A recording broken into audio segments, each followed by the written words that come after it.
Assalamualaikum everyone. Hope you guys are doing great.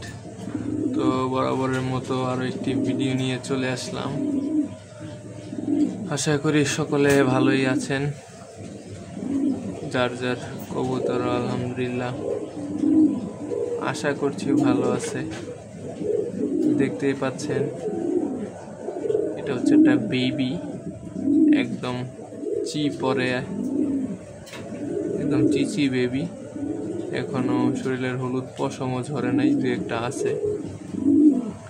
আপনারা দেখতেই পাচ্ছেন যে বেবিটার কোয়ালিটি মাশাআল্লাহ খুবই সুন্দর, শেপটাও খুবই ভালো এসেছে। তো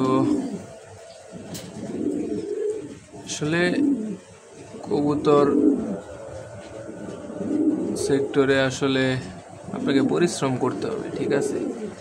আপনি যদি ভালো খাবারের পাশাপাশি ভালো মেডিসিন, ভালো যত্ন না নেন, আসলে ভালো কবুতর প্রডিউস করা সম্ভব না। কারণ যদি কবুতর আনফিট থাকে তাহলে তো আসলে ভালো বেবি ওরা প্রডিউস করতে পারবেন না, তাই না?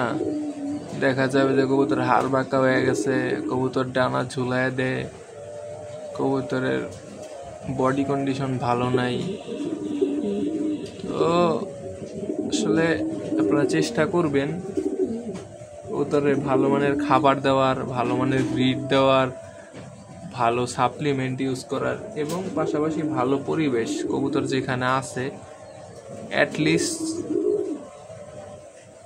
কবুতরের ট্রেটা 2 দিন 3 দিন পর পর পরিষ্কার করার চেষ্টা করবেন, যাতে কবুতর হাইজেনিক পরিবেশে থাকতে পারে এবং কবুতরের ঘর থেকে কোনো দুর্গন্ধ বা গ্যাস যাতে না হয় সেই দিকেও লক্ষ্য রাখবেন। আশা করি কবুতরের কোনো রোগ বালাইও হবে না এবং কবুতরের কোনো প্রবলেমও হবে না। তো আমার এই কবুতরের এটা হচ্ছে বেবিটা, এবং এদের প্যারেন্টসও আমি আপনাদের দেখাচ্ছি, ওয়েট।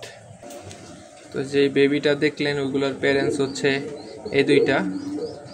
তো এই দুইটাও আবার ডিম দিছে, ডিমগুলো অলমোস্ট জমে গেছে। তো নর-মাদি দুইটাই মাশাআল্লাহ, নরটা বিগ সাইজ আর মাদিটা আমি দিছি একটু ছোট সাইজ, যাতে বেবিগুলো এভারেজ সাইজ আসে। তো দেখা যাক এবার ওদের বাচ্চা কেমন আসে। তো ধন্যবাদ সকলকে ভিডিওটি দেখার জন্য। এরকম নিত্য নতুন ভিডিও পেতে চ্যানেলটি সাবস্ক্রাইব করে পাশেই থাকুন। ধন্যবাদ। আসসালামু আলাইকুম।